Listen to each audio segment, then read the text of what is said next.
Bismillah ar-Rahman ar-Rahim. Welcome to Medical Medics. Today our topic of our discussion is development of the suprarenal gland. तो जब हम suprarenal gland की बात करते हैं तो हमें पता है कि जो सुप्रारीनल ग्लैंड होता है उसके दो पार्ट्स होते हैं। कुछ इस तरह से सुप्रारीनल ग्लैंड प्रेजेंट होता है। तो इसका जो आउटर पार्ट होता है उसको हम बोलते हैं कॉर्टेक्स, और जो इसका इनर पार्ट होते हैं इसको हम बोलते हैं मेडुल्ला। यानी कि जो बाहर वाला पोर्शन है इसको हम बोलते हैं कॉर्टेक्स, और ये अंदर वाला पोर्शन है इसको हम बोलते हैं मेडुल्ला। अब ये जो दोनों पोर्शन होते हैं यानी कॉर्टेक्स और मेडुल्ला, इन दोनों के डेवलपमेंटल सोर्सेज डिफरेंट होते हैं। ये जो कॉर्टेक्स होता है ये बेसिकली हमारे पास ड्राइव होता है from the mesenchyme of the urogenital ridge. Urogenital ridge कैसे बना था कि जब हमने इंट्रोडक्टरी बात की थी यूरोजेनिटल सिस्टम की डेवलपमेंट की, तो हमने कहा था कि डोर्सल अयोर्टा के पीछे हमारे पास जो मीजनकाइम होती है वो जब प्रोलिफरेट करती है तो हमारे पास यूरोजेनाइटल रिजिस की फॉर्मेशन होती है। ये यूरोजेनाइटल रिजिस आगे जाके डिवाइड हो जाते हैं इनटू द दो पोर्शंस के अंदर डिवाइड हो गए। एक नेफ्रोजेनिक कोर्ड्स बन गई थी, उसके अलावा जेनाइटल रिजिस की फॉर्मेशन हो गई थी। तो ओवरऑल बात करें कि जो कॉर्टेक्स होता है ये बेसिकली हमारे पास ड्राइव होता है from the mesenchyme of the urogenital sign ridge. उसके अलावा मेडुल्ला की बात करें तो ये बेसिकली ड्राइव होता है from the neural crest cells, और ये जो न्यूरल क्रेस्ट सेल्स हैं ये बेसिकली हमारे पास आते हैं from the adjacent sympathetic ganglion. क्योंकि इस तरह से हमारे पास अगर दोनों साइड्स पर सिंपैथेटिक चेन रन करिए जिसके अंदर सिंपैथेटिक गैंग्लिया भी प्रेजेंट होते हैं, यहाँ पे हमारे पास सुप्रारीनल ग्लैंड्स की दोनों साइड्स पर फॉर्मेशन हो रही है।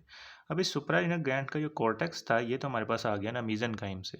अब इसके अंदर जो मेडुल्ला है वो हमारे पास न्यूरल क्रेस्ट सेल से आएगा। अब ये न्यूरल क्रेस्ट सेल्स के अंदर जो सेल्स होते हैं ये बेसिकली आते हैं इन ये जो सिंपैथेटिक चेन के अंदर जो सिंपैथेटिक गैंग्लियाज होते हैं इधर से हमारे पास न्यूरल क्रेस्ट सेल्स माइग्रेट करके आ जाते हैं और आके ये मेडुल्ला की फॉर्मेशन करवाते हैं। अब कैसे ये फॉर्मेशन होती है कि ये जो सेल्स होते हैं 6 वीक के अंदर क्या होता है, 6 वीक के अंदर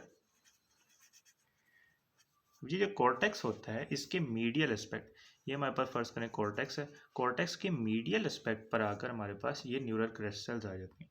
ये इसके मीडियल एस्पेक्ट पर आकर ग्रो करते हैं और ये इसके अंदर एंटर होने लग जाते हैं, यानी कुछ इस तरह से। ये कॉर्टेक्स वाला रीजन है और ये हमारे पास मेडुल्ला वाला रीजन है। इनको अगर हम डिफरेंट कलर से डोनेट करें तो ये बेसिकली हमारे पास वो वाले सेल्स थे जो न्यूरल क्रेस्ट सेल्स थे जो कि सिंपैथेटिक गैंग्लिया से आए थे। ये हमारे पास इसके मीडियल एस्पेक्ट पर आ गए थे, यानी कॉर्टेक्स के मीडियल एस्पेक्ट पर आ गए थे इस तरह से।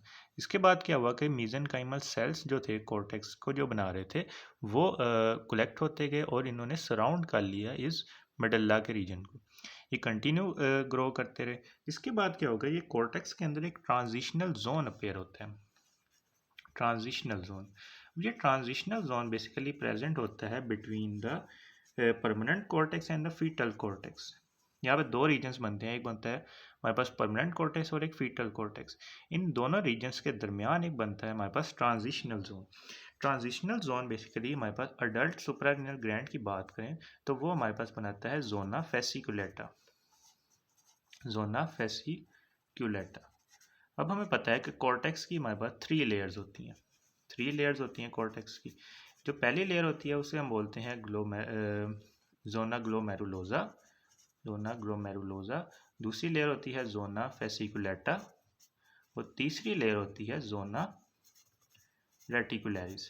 तो जो जोना फेसिकुलेटा है वो हमारे पास बन गया ट्रांजिशनल जोन से। इसके अलावा जो जोना फेसिकुलेटा है ये हमारे पास और जो जोना ग्लोमेरुलोजा है ये दोनों बर्थ के टाइम प्रेजेंट होते हैं, बर्थ के टाइम ये दोनों प्रेजेंट होते हैं। जबकि जो जोना रेटिकुलरिस है ये बर्थ के टाइम पर प्रेजेंट नहीं होता, ये बेसिकली अपीयर होता है 3rd ईयर ऑफ लाइफ के अंदर। यानी ये बर्थ के टाइम प्रेजेंट नहीं था, ये 3rd ईयर ऑफ लाइफ के अंदर प्रेजेंट होता है जोना रेटिकुलरिस।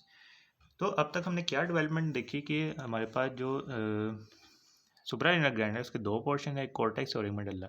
कॉर्टेक्स ड्राइव हुआ from the mesenchyme of the urogenital ridge, जो मेडुल्ला है वो न्यूरल क्रेस्ट सेल से ड्राइव हुआ। और कौन से न्यूरल क्रेस्ट सेल्स, ये हमारे पास आती हैं from the adjacent sympathetic ganglion. Adjacent sympathetic ganglion से ये न्यूरल क्रेस्ट सेल माइग्रेट करेंगे और ये इसके मीडियल एस्पेक्ट पर आ जाएंगे, यानी कॉर्टेक्स के मीडियल एस्पेक्ट पर आ जाएंगे। फिर क्या होगा कि मेसेनकाइमल सेल्स जो कि कॉर्टेक्स बना रहे थे वो मज़ीद प्रोलिफरेट करेंगे, मज़ीद प्रोलिफरेट करके ये इसको सराउंड कर लेंगे। फिर इसके अंदर कॉर्टेक्स वाले रीजन के अंदर एक ट्रांजिशनल जोन पेयर होगा। ट्रांजिशनल जोन बेसिकली जो हमारे पास परमानेंट कॉर्टेक्स और जो फीटल कॉर्टेक्स होती है इन दोनों के दरमियान पेयर होगा।